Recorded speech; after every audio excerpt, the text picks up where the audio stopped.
मृत्यु के गम को दिखाने का ये कैसा रिवाज है। आंसुओं की जगह थाल सजाने का ये कैसा अंदाज है। शोक का वक्त है पर उत्सव सा रंग है। ये कैसी परंपरा है और ये कैसा ढंग है। लोगों के घर का चूल्हा बुझा है पर थाली में परोसे जा रहे पकवान हैं। आंसुओं के बीच भोज सजाना, क्या यही इंसानियत की पहचान है। नमस्कार, मेरा नाम आशीष कुमार है और मैं बिहार राज्य का एक आम नागरिक हूँ और एक समाज सेवी भी। आज मैं एक ऐसी कुप्रथा के बारे में बात करने जा रहा हूँ जिसे लोग सदियों से चली आ रही परंपरा का हवाला देते हुए और न चाहते हुए भी समाज के डर से या यूं कहें समाज में इज्जत बनी रहे, इस वजह से इस परंपरा को निभाते आ रहे हैं। जी हाँ, मैं बात कर रहा हूँ मृत्यु भोज अर्थात मरने के भोज परंपरा की। हमारे यहाँ ये कुप्रथा सदियों से चली आ रही है, चाहे आप उच्च जाति के हों या निम्न जाति के, चाहे आप सक्षम हो या असक्षम। मृत्यु भोज के नाम पर सामाजिक भोज कराना तो अनिवार्य है। जो लोग सक्षम होते हैं वे लोग आसानी से भोज करवा पाते हैं, परंतु जो लोग असक्षम होते हैं वैसे लोग कर्ज लेकर भोज करवाते हैं। क्यों? क्योंकि भोज नहीं कराएंगे तो लोग क्या कहेगा और समाज क्या कहेगा।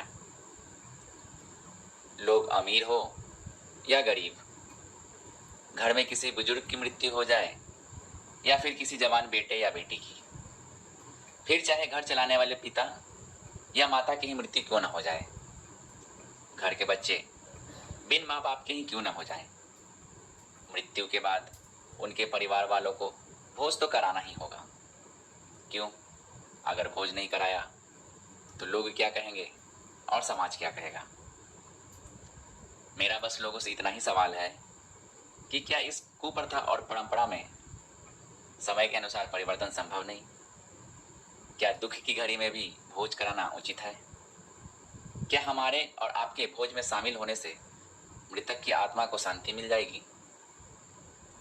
जिसे लोग सदियों से चली आ रही परंपरा का नाम देते आ रहे हैं, क्या किसी ने यह जानने की कोशिश की है कि आखिरकार इस परंपरा की शुरुआत कब और कहां से हुई? आइए इतिहास के पन्नों को पलटकर देखते हैं और ये जानने की कोशिश करते हैं कि क्या वाकई में ये परंपरा सदियों से चली आ रही है या फिर लोग सामाजिक दिखावा या लोकाचारी में आकर मजबूरन इस परंपरा को निभाते आ रहे हैं। कहानी की शुरुआत होती है वैदिक काल से, अर्थात 1500 ईसा पूर्व से 500 ईसा पूर्व तक का समय, जब वैदिक ग्रंथ जैसे ऋग्वेद और यजुर्वेद में श्राद्ध और पितृतर्पण का उल्लेख किया गया। वेदों में उस समय मृतक की आत्मा की शांति और उन्हें गति दिलाने के लिए सिर्फ और सिर्फ पिंडदान और जल तर्पण का वर्णन किया गया। उसके बाद आया पुराण काल, यानी 500 ईसा पूर्व से आगे का समय। यहाँ गरुड़ पुराण, मनुस्मृति और अन्य ग्रंथों में श्राद्ध भोज का विस्तृत वर्णन किया जाने लगा। यहीं से ब्राह्मण भोज की शुरुआत हुई और ब्रह्म भोज का परिचलन बढ़ा और धर्म के नाम पर कर्म कांडों की परंपरा भी पक्की हुई। यहीं से लोगों ने भी मानना शुरू किया कि जब तक भोज नहीं दिया जाएगा तब तक मृतक की आत्मा को मोक्ष नहीं मिलेगा। फिर आया मध्यकाल और सामंती समाज, अर्थात 1000 ईस्वी के बाद का समय। यहाँ राजा, महाराजा, जमींदार और सामंत अपनी प्रतिष्ठा दिखाने के लिए भव्य भोज का आयोजन कराने लगे। यह एक प्रतिस्पर्धा और प्रदर्शन का माध्यम भी बन गया। किसका भोज बड़ा और किसका दान ज्यादा, ऐसी एक मनोस्थिति लोगों में बनने लगी। यहीं से धीरे धीरे मरने के भोज धार्मिक से ज्यादा सामाजिक दिखावे का माध्यम बनने लगा। उसके बाद आया औपनिवेशिक काल, यानी अंग्रेजों का समय। उस समय गांव में यह प्रथा आम हो गई कि मृत्यु के 13वें दिन और साल भर के बाद यानी बरसी पर भोज कराना फर्ज सा बन गया। समाज में इज्जत बनी रहे, इसके लिए कर्ज लेकर भोज कराना लोगों की मजबूरी हो गई। इन सभी लोगों के बीच समाज और देश के हित में सोचने वाले कुछ ऐसे भी महान व्यक्तित्व सामने आए जिन्होंने इस परंपरा के विरुद्ध आवाज उठाया। सबसे पहले 19वीं सदी में स्वामी दयानंद सरस्वती, जो कि एक प्रसिद्ध भारतीय दार्शनिक, समाज सुधारक और आर्य समाज के संस्थापक भी कहे जाते हैं। उन्होंने इस प्रथा का खूब विरोध किया। उसके बाद डॉक्टर भीमराव अंबेडकर, गांधी जी और कई अन्य लोगों द्वारा भी इस प्रथा का विरोध किया जाने लगा। उन्होंने इसे अंधविश्वास, आर्थिक बोझ और समाज के लिए अनुपयोगी परंपरा भी बताया।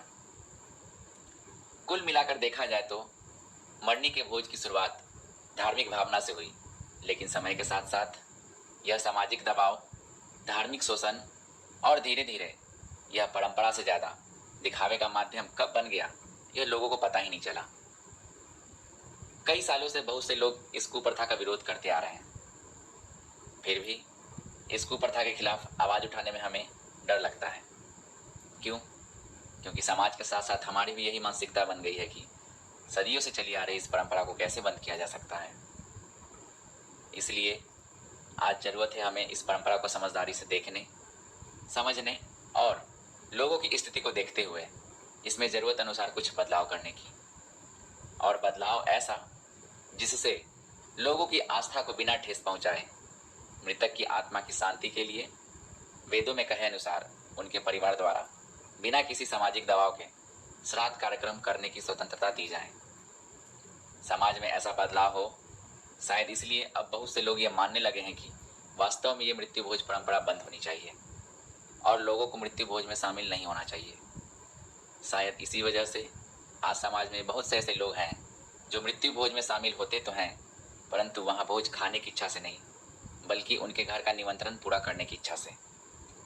और समाज में बहुत से ऐसे भी लोग हैं जो इसे एक सामाजिक दबाव और आर्थिक शोषण का कारण मानते हैं। वैसे लोग भोज में शामिल भी नहीं होते।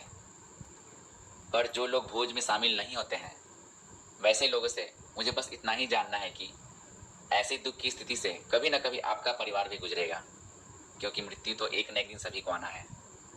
तब क्या उस समय आपके परिवार के द्वारा परंपरा का हवाला देते हुए मृत्यु भोज नहीं कराया जाएगा? कराया जाएगा। उस स्थिति में आप और आपका परिवार भी इस कुप्रथा और परंपरा को निभाएगा। क्यों? क्योंकि भोज नहीं कराएंगे तो लोग क्या कहेगा और समाज क्या कहेगा, इस बात की चिंता आपको भी होने लगेगी। फिर कैसे ये मान ले कि समाज में कुछ ऐसे भी लोग हैं जो कि इस कुप्रथा और परंपरा को बदलने की चाह रखते हैं, और धीरे धीरे लोगों की सोच के साथ एक दिन पूरा समाज बदलेगा, ऐसा विश्वास रखते हैं। बात स्पष्ट है, हम जितना इस परंपरा को बढ़ावा देंगे और बढ़ चढ़कर बड़ा से बड़ा भोज कराने का सामर्थ्य दिखाएंगे, इस कुप्रथा को उतना ही ज्यादा बल मिलेगा। क्या ऐसा कोई तरीका नहीं जिससे श्राद्ध के नियमों का उल्लंघन किए बिना इस मृत्यु भोज की परंपरा को खत्म किया जा सके? अगर देखा जाए तो तरीके बहुत से हो सकते हैं, लेकिन सबसे पहले जरूरत है हमें और आपको खुद में बदलाव लाने की। अगर बदलाव की माने तो पहला बदलाव ये किया जा सकता है कि गांव और समाज की सर्वसम्मति द्वारा सभी के लिए ऐसा नियम बनाया जाए कि जब भी किसी व्यक्ति की मृत्यु हो तो उनके परिजनों द्वारा पूरे परंपरा अनुसार, अर्थात वैदिक काल के ऋग्वेद और यजुर्वेद में कहे अनुसार मृतक की आत्मा की शांति और उन्हें गति दिलाने के लिए सिर्फ और सिर्फ पिंडदान और जल तर्पण परंपरा का पुनः से शुरुआत किया जाए। आपके इस सामूहिक और सामाजिक बदलाव से बहुत से परिवार मृत्यु भोज के कारण होने वाले आर्थिक संकट से बच पाएंगे और उन पैसों से अपने बच्चों के लिए अच्छी शिक्षा और बेहतर भविष्य का निर्माण कर पाएंगे, और फिर मेडिकल इमरजेंसी या अन्य किसी मुश्किल घड़ी में अपने परिवार का पूरा सहयोग कर पाएंगे। समाज के हित में दूसरा बदलाव ये किया जा सकता है कि जब कभी भी हमारे गांव, समाज या किसी परिवार से तेरहवीं के भोज अर्थात मृत्यु भोज का निमंत्रण आए तो हम और आप स्पष्ट रूप से ये बोल सकते हैं कि हमें आपके घर का निमंत्रण तो स्वीकार है, परंतु हम मरनी के भोज का विरोध करते हैं, इसलिए हम इस भोज में शामिल नहीं हो सकते। आपके ऐसा करने मात्र से ही धीरे धीरे लोगों में भी मृत्यु भोज के नाम पर सामाजिक भोज ना हो, लोगों की सोच में परिवर्तन आना शुरू होगा। तीसरा और सबसे सुंदर बदलाव ये किया जा सकता है कि मृतक की याद में उनके परिवार द्वारा वृक्षारोपण परंपरा की शुरुआत की जाए, और वृक्षारोपण के बाद उस वृक्ष के बड़ा होने तक उसकी पूरी जिम्मेदारी उसके परिवार को दिया जाए। इससे जहां हर रोज अनेकों पेड़ काटे जा रहे हैं और लोग बहुत बड़ी पर्यावरण संकट से जूझ रहे हैं, वहीं पर्यावरण को बचाने की एक पहल की शुरुआत भी किया जा सकेगा। माना कि इस कुप्रथा को बदलने की कोशिश इतना आसान भी नहीं, पर फिर भी अगर हम और आप चाह लें तो ये बदलाव असंभव भी नहीं। इसलिए आप सभी लोगों से यह अनुरोध है कि इस कुप्रथा के प्रति तब तक आवाज उठाते रहिए जब तक मृत्यु भोज की यह परंपरा पूर्ण रूप से बंद ना हो जाए। आप सभी लोग को यह जानकर हैरानी होगी कि पूरे भारतवर्ष में राजस्थान ही एक ऐसा राज्य है जिसने इस परंपरा को अपने राज्य में पूर्ण रूप से प्रतिबंधित किया है और इसे कानूनन अपराध माना है। और कई अन्य राज्यों में भी इसे सामूहिक और ग्रामीण स्तर पर बंद किया जाने लगा है। इसलिए मैं सभी लोगों से, खास तौर पर युवा पीढ़ी से यह आग्रह करता हूं कि आप सभी लोग अपने अपने गली, मोहल्ले, ग्रामीण स्तर या फिर सामाजिक स्तर पर इस कुप्रथा के खिलाफ जागरूकता अभियान या अवेयरनेस प्रोग्राम की शुरुआत करें, ताकि आपके इस प्रयास से समाज को एक नया संदेश मिलेगा और ऐसे परिवार जो कि दुख की स्थिति से गुजर रहे होंगे, वे भी इस कुप्रथा और परंपरा के कारण होने वाले आर्थिक संकट से बच पाएंगे।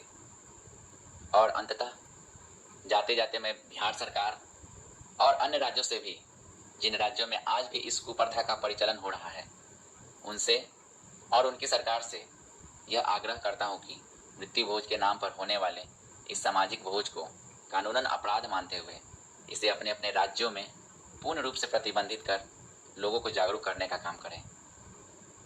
अगर मेरा ये सोच आप लोग को अच्छा लगा हो तो मेरे इस संदेश को हर लोगों तक पहुंचाएं और इस वीडियो को लाइक कर मेरे इस चैनल को भी सब्सक्राइब करें, ताकि मैं अगली बार फिर से एक नए सोच और बदलाव के साथ आपके साथ जुड़ सकूं। धन्यवाद। जय बिहार, जय भारत।